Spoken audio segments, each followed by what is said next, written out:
Rajkot NSUI દ્વારા રજૂઆત પહેલા જ પોલીસે અટકાયત કરી છે। પોલીસે તમામ કાર્યકર્તાઓની કરી અટકાયત। પોલીસે કઠલા પકડી પોલીસ વાનમાં એનએસયુઆઈ કાર્યકર્તાઓને બેસાડ્યા।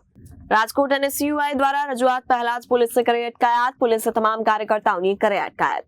પોલીસે કઠલા પકડીને પોલીસ વાનમાં એનએસયુઆઈના કાર્યકર્તાઓને બેસાડ્યા। ત્યારે એનએસયુઆઈના કાર્યકર્તાઓનું પણ નિવેદન સામે આવ્યું છે, જેમાં કર્ણાવતી સ્કૂલમાં કંઈ પણ થશે તેની જવાબદારી પોલીસની રહેશે તેવું નિવેદન આપ્યું છે। ત્યારે પોલીસે એમને રજૂઆત ન કરવા દેતી હોવાની આગેવાનોએ રજૂઆત કરી। જય માતાજી, જય મા કરણી। હું ભૂપતસિંહ જાડેજા, કરણી સેના ગુજરાત પ્રદેશ પ્રમુખ। આજ જે બસનું એક્સિડન્ટ છે એના વિરોધમાં આજે અમે બધા વિરોધ નોંધાવવા ભેગા થયેલા છીએ, અલગ અલગ બધા હિન્દુ સંગઠનો અને કરણી સેના સાથે।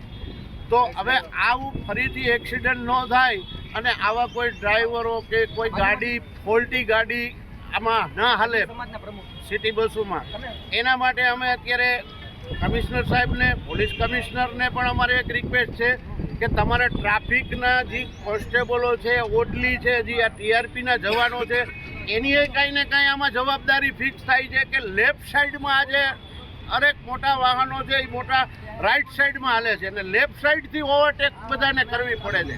તો એના માટે તમારે આ એક નિયમ કરવો પડશે કે મોટા વાહનો લેફ્ટ સાઈડમાં, જે આરટીઓ અને ટ્રાફિકના નિયમ મુજબ આખા રાજકોટ સિટીમાં ક્યાંય નથી હાલતા। Bureau report, Janadesh news, Rajkot.